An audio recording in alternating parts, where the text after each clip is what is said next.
दोस्तों, आपके TV screen पर अभी चल रहा होगा कि नीतीश कुमार ने इस्तीफा दे दिया है। पर मैं आपको बता रहा हूं कि ये भाजपा की बड़ी जीत हुई है। भाजपा ने नीतीश कुमार के एक तीर से कई विपक्षी दलों को ध्वस्त कर दिया है, घायल कर दिया है। वो विपक्षी दल ऐसे घायल हो गए हैं कि उनके पास बोलने के लिए शब्द नहीं है, कुछ बोल नहीं पा रहे हैं। सोशल मीडिया तक में भी एक पोस्ट करने में वो बच रहे हैं, कतरा रहे हैं। स्थिति ऐसी हो गई है और इस स्थिति को ऐसा भाजपा ने कर दिया है कि सभी चुप हैं। यहाँ तक कि राहुल गांधी अपने यात्रा पर चुपचाप चल रहे हैं। उनके मुंह से भी एक शब्द नहीं निकल रहा है। भाजपा की ये मास्टर स्ट्रोक सभी को ध्वस्त कर दिया है।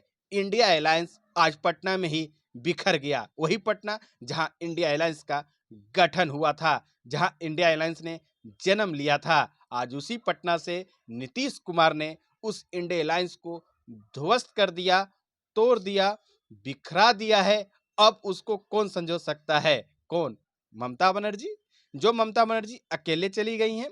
अरविंद केजरीवाल जो पंजाब में ऐलान कर दिए कि हम कांग्रेस के साथ चुनाव नहीं लड़ेंगे, और नीतीश कुमार तो अलग हो गए।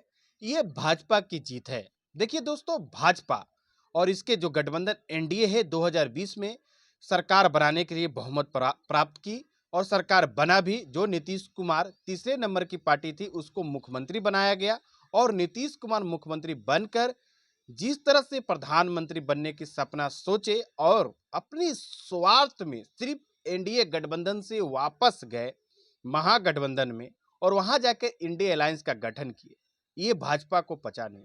देखिए, भाजपा क्यों जो जनता ने जनाधार दिया था उस जनाधार का नीतीश कुमार ने अपमान किया अपने स्वार्थ के लिए।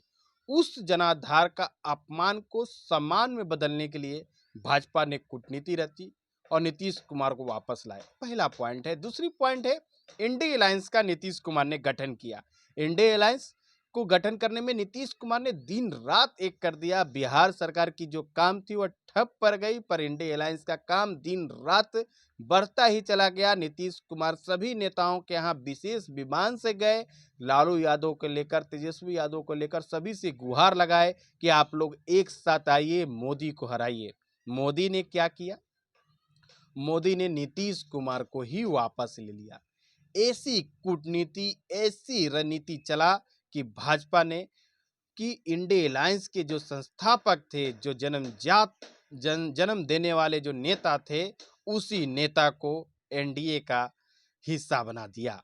अब इंडिया अलायंस ध्वस्त हो गई है। सोचिए, जिस पटना में इंडिया अलायंस की पहली बैठक हुई थी, जिस पटना में इंडिया अलायंस के एक तरह से अघोषित प्रधानमंत्री उम्मीदवार राहुल गांधी को लालू यादव ने दुल्हा के रूप में प्रेजेंट किया था, आज उसी इंडिया अलायंस का पूरा सिस्टम बिखरा दिया है। नीतीश कुमार ने कह दिया है कि यहाँ काम नहीं होता था महागठबंधन में, और इसका ऐलान वो कई बार किए। भाकपा माले के जब कार्यक्रम में गए थे वो, तब भी उन्होंने कहा कि देखिए, नरेंद्र मोदी, अमित शाह 5 राज्यों के चुनाव होने के बावजूद भी बिहार और झारखंड में रैली कर रहे हैं, और आप लोग अभी उसी का हवाला दे रहे हैं कि 5 राज्यों में चुनाव है उसके बाद बैठक करेंगे, और ये बिहार में आकर रैली कर रहे हैं। सोचिए कि ये कितना आगे हैं और हम कितना पीछे हैं। कई बार कांग्रेस को उन्होंने क्लास लगाया है और कांग्रेस इस बात को समझ नहीं रही थी, पर नीतीश कुमार उनको कई बार समझाने का प्रयास कर रहे थे कि साहब हम पीछे हो रहे हैं।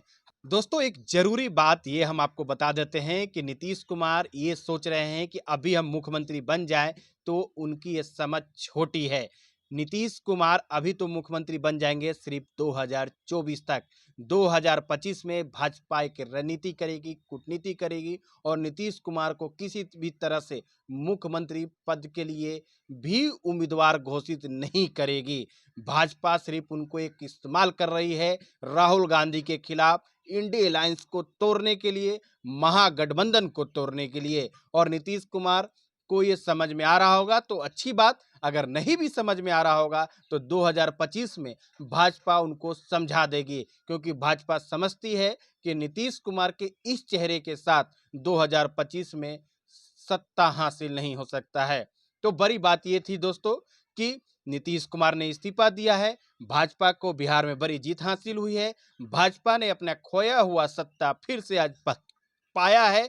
और सबसे बड़ी बात, सबसे जरूरी बात कि नीतीश कुमार आज भाजपा के लिए मोहरा बन गए हैं।